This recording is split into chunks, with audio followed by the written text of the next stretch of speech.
Check out this amazing view. This is one of our most favorite beaches to go to on earth. We're at Panama City Beach. Many of y'all that's been following us know that we had to come down here for Kimberly's 3-month follow-up. The surgeon's in Baltimore, but he could do telemed here. They said it didn't really matter which place we went because he was mainly going to be talking to her. So we decided to come here, make a little trip about it, and try to make a little fun for the girls. We extended the stay so they can have a little bit of vacation because it's been a long time since they've gone anywhere. We're going to show you a few clips of our trip down here, and then we're going to let you know what we found out from the surgeon and where everything else is with Kimberly's health.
First full day on the beach, or at the beach. Haven't been on the beach yet.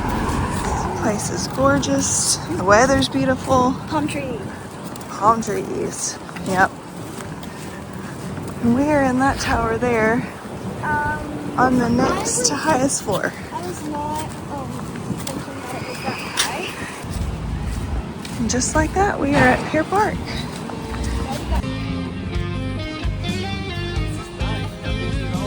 I know.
How cool is that?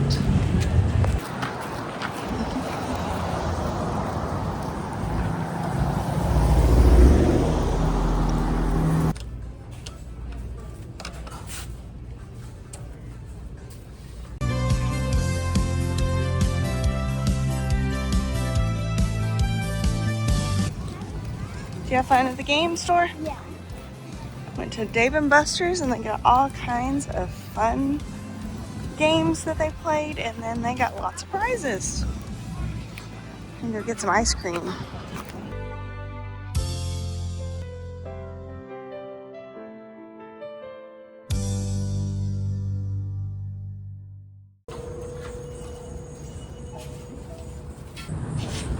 Storm is rolling in. Had to leave the beach because we started seeing lightning all around us.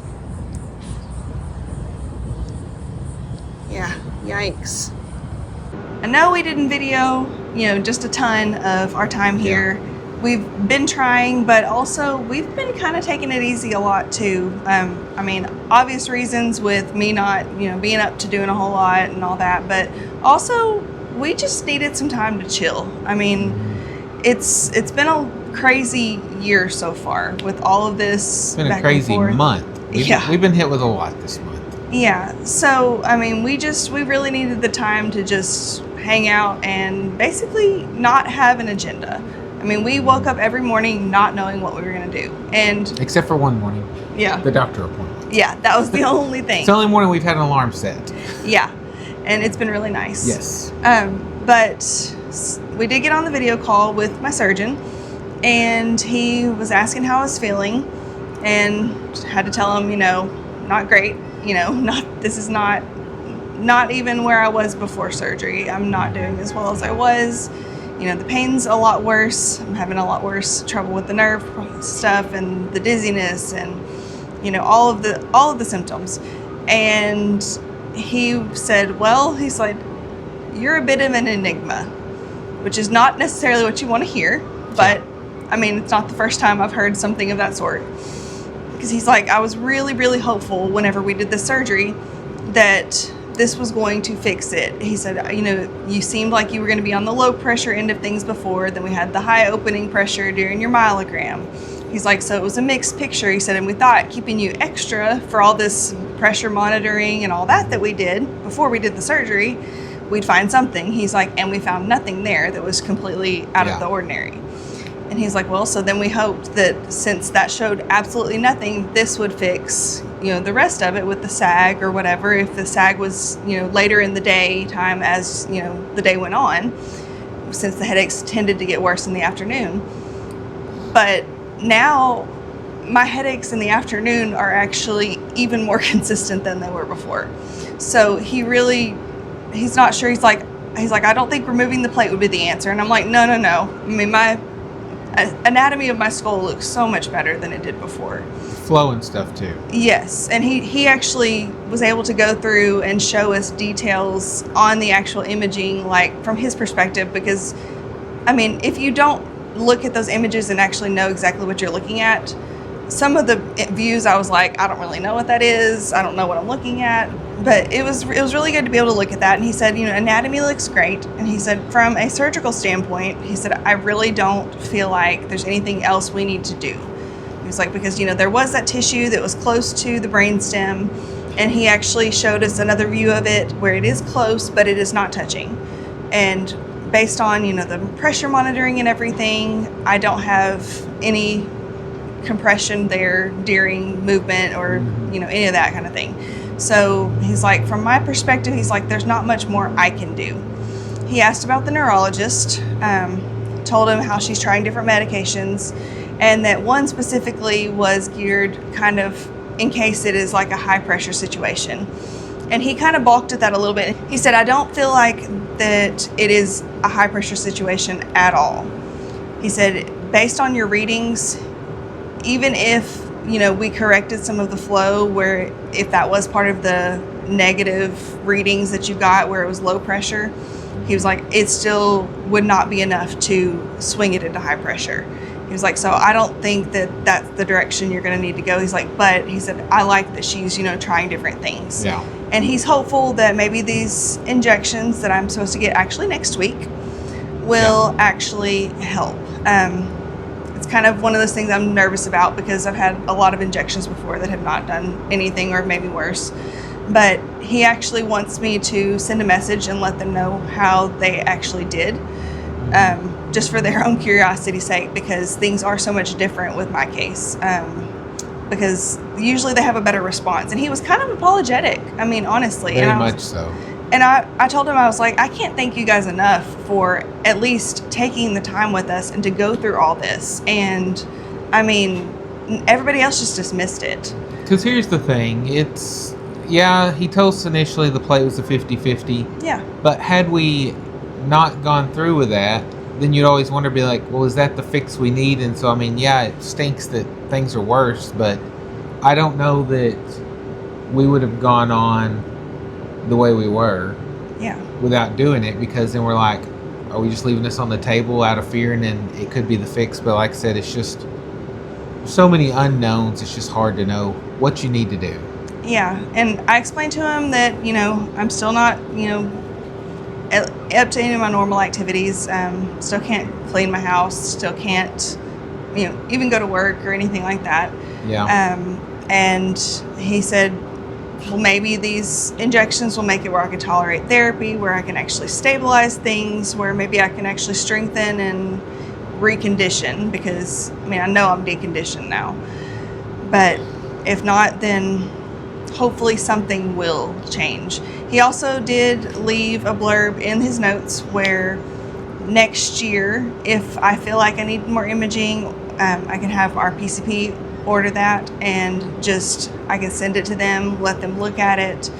If we want to, if we're coming to Florida, schedule a video visit with them and let him review it, look at it, talk to us. If nothing's changed, that's fine. If we don't want to schedule a visit, if everything looks fine, then we don't have to do that. Yeah, basically, if she's better by then, don't worry about it. Or if she does the MRI and it looks normal, then he said there's really not any point in making a special trip just for this, because it's most likely just going to be him not having any more answers. So I like that about it. He's not just trying to... Yes. He's not blowing us off and saying, yeah, go figure it out, but he's just being realistic with it. And also, I kind of liked, because he kind of went off a little bit in left field. Almost like the holistic type medicines and stuff like that, because he was talking about like different people. He said weird stuff that they've done has fixed it. And he's like, diet changes, like doing different things. He said he couldn't remember all the specifics of different things, but it's just like stuff he's like that I never would have thought that could have done, but they claim this done. So you might look at some of those less mainstream ways of fixing things and see if something like that might work. And I don't know if there's some blood panel that could be done to like check for all the different mineral levels and stuff like that. And if there's something that just may be deficient that they're not catching, that who knows if that'd fix it. But he did leave that as an option of looking at some of those methods that are not just going to get medication. Yeah. And then he did say that he still wonders if maybe some of my issues might be like autonomic nervous system type stuff, like POTS or something like that. And then also mentioned some other like neurological conditions that, could contribute, which hopefully, the neurologist can kind of follow up and figure out those. But yes, it's a door closed basically, but they're there if we need them, obviously. He didn't say, never contact me again. If we need something, they're there. Yeah. But it's not something we didn't expect, and I don't feel like we're just being, kicked out and brushed off like we were before, because he very much validated, how I'm feeling about all this and how my symptoms are. They're not better, they're actually worse. And all of his notes reflect that, and don't make it sound like I'm just a crazy person, because I've been treated that way before. A lot of you with chronic illnesses have probably gone through the same thing. It's unfortunate that that's, how things happen. But basically, when they can't figure out an answer, you're the problem. Yeah. A lot of them. Not him, but... No. And not the neurologist either. Yeah. While we were here, I have had I had one night, day and night, I had a pretty significant flare. My head pain, headache, arm pain, everything was so intense. I mean, I had to take all the medications, my normal medication plus my rescue medications, and go to bed, dark room. I could hear the neighbors like above us. They were really... They've been awful. Yeah. I will say that. I actually went up, because we're on the 22nd floor. There's only 23 floors. Every night it sounds like it's like a dance party up there. So we actually took the elevator up to the 23rd floor today because I was like, let me make sure to see if it's actually rooms above us, or maybe there is some big party thing up here and that's what the deal is. But no, it's just rooms. So they're just having a good time every night. Yeah. But that night in particular, I mean, it was walking back and forth and stuff, but it was killing my head. And I was just like, okay. But that was probably the worst that I've had in a very, very long time. But I'm to the point now where I feel like, okay, the medications the neurologist tried me on are not helping. Yeah. I do have the appointment next week for the injections, but it's not with her. It's with a APRN, I believe. That does mostly their injections. Yeah, and so I sent a message. It's easier to send a message than to get them on the phone to call.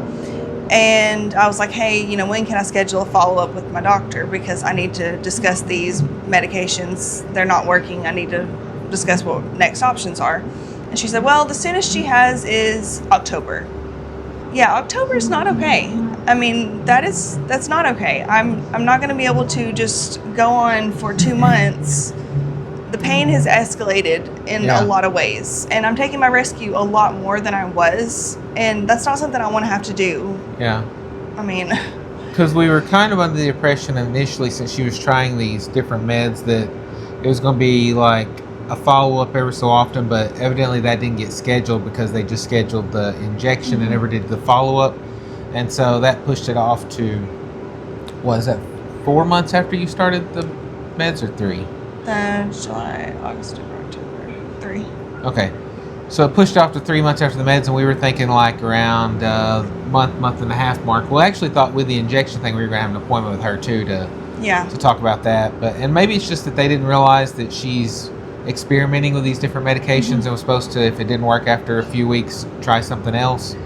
And so we're hoping that we get that changed. I told Kimberly, I was like, it may be the point that you just need to see if they'll schedule you a follow-up monthly with her, so that you can try some. If it's not work, we're going back in a month to do it until we figure out what's going on, then just start extending them out. But if it's going to be a 3-month thing every now and then I say we need to go ahead now and just start scheduling every month. Yeah. Or maybe every other month, so that we're not waiting months to figure this stuff out. So I'm going to call Monday. We'll be home, and I'm going to call actually her nurse's line and leave a message there and explain everything, talk about how it's, they're not helping, to the point where they should be, and see what they can do about switching. Hopefully I can talk to them, tell them what the neurosurgeon said, maybe send them. I'm probably going to go ahead and email them those reports as well. Yes, I would. Since I have them in hand now, because I didn't have them in hand until yesterday afternoon, and they're closed today. Highlight the pertinent parts so that they don't quit reading in the middle. Yeah. And she also wanted the MRI report, so I can send that to her too. I just wanted to make sure that he had looked at it before I sent it on to her, because if he had any further thoughts on it, I didn't want to just, change things up. Yeah. But it's just a waiting game, and it stinks. It really does, because I would like to be back to where I was. Because it's definitely different not being able to just go and do normal stuff. Yeah. Or be able to hold out for normal stuff. I mean... Yeah, because that's kind of affected, like, this trip, too, is, like, a lot of times, we've done vacations both way, where we're hustle and bustle, got something planned every day, and then we've had some where we had nothing, and this has probably been one of the most down vacations or trips that we've had, where, like I said, we either spend time at the beach or down below at the pool, sitting in a lounge chair. So the girls are still having a great time in the water, but we're just not doing a whole lot of running around. Now, if it's not too hot out here, then they've been eating breakfast on the balcony every morning too. Yes, they love balconies. So I told her, I was like, the next place we just need to go somewhere that has a balcony and a pool, and they'll be happy. Yeah, which we found this awesome place, and it has this beautiful view. I mean, it's not far from everything, and don't have to walk far, which is good because I can't walk far. So that's the best part of it all. Basically, they've got a skywalk across the road that's between us and the beach, and then you're at the beach. Yes, it's amazing. And because all the times past that we've come here, I mean, we've had to drive or walk a really long way. And I told him, I was like, I know I can't walk that far to the beach like what we normally do, because we normally stay in a little townhouse community that's like a couple of blocks away. And there's no way. And I do not like driving to the beach because then you get all that sand and water and stuff in your vehicle, and that is a pain to clean. So I like the fact having it where we can walk back to here, get cleaned up before we ever have to get in the vehicle. Yeah, it's been nice. We've only taken the car out a few times, so yeah, fantastic. But yeah, so that's kind of where things are there. Like I said, she's still not working. So far, we've been okay with that. Like I said, it's initially when she wasn't going to be able to work, it was kind of like, I don't know, I was a little nervous. Yeah. Because we're used to having that paycheck coming in, and somehow, I mean, we've been blessed and things have just worked out. Mm-hmm. Yeah, I've been really shocked at that because I was just worried about that. And yeah, my job actually messaged me recently asking if I was returning, and I was like, I want to, but not there yet. And what's crazy to me, not to go on too much of a rant, but it's a small place she works. She's been there for years, and nobody's really reached out to check on her. It's just like kind of odd. Like right after the surgery, yes, and she's been going to therapy there and having her therapy done. So I would assume that information of how she's doing would have been relayed up, and evidently not if he's having to ask, are you coming back to work? Because I mean, read the notes, she's doing terrible. Yeah, I'm not making any gains, and it stresses me out enough knowing that. Mm-hmm. I mean, whenever I was talking to my friend who was my therapist, who actually just left, I broke down in tears. Like one of my last visits with her, just like, I'm not doing any better. I mean, I'm supposed to be better, just because it's a lot emotionally to think about all this. But yeah, it's definitely been a very interesting experience with, dealing with that. Yeah, but thankfully we don't have a whole lot of debt and stuff like that, so that's allowed us to be able to manage. We've cut back on like going out, going town, doing things like that, and probably a little more thrift shopping and stuff, but no major lifestyle changes where I feel like we're doing without. Yeah. And so it's worked out. Mm-hmm. I mean, eating our meals at home, I'd rather do that anyhow. I would too. And at the condo here, we've cooked probably at least half the meal. Well, we've ate breakfast here every day, and we've either had lunch or supper. And then today we're having both meals here because we went out to eat. It's just so stinking expensive, and a couple of the food just wasn't that great. No. I'm just like, why go and spend 60, 70, 80, $100 and then it not be that great? Because she wanted seafood, and the girls did too. I don't really care for seafood. I like shrimp and stuff, but I just wasn't in the mood that day. Went there, and that bill was outrageous. Their food was really good, but she ended up catching a touch of cross-contamination, so so it wasn't worth it. It's supposed to be a gluten-free plate, but evidently something got mixed up in the back because she was filling it after that. So that was kind of a turn-off after that of, do you really want to eat out? We still have once since then. But we ate Mexican food, which is generally fairly safe. Yes. So it was good. And then we went and got ice cream. We got ice cream because the girls were really wanting something sweet. And then down by our pool, there's a snow cone stand, and they've been tearing up the snow cones. So it's actually been really nice to have all that here and to just be doing our own thing. Really, I'm really thankful we were able to do this. Yes. So.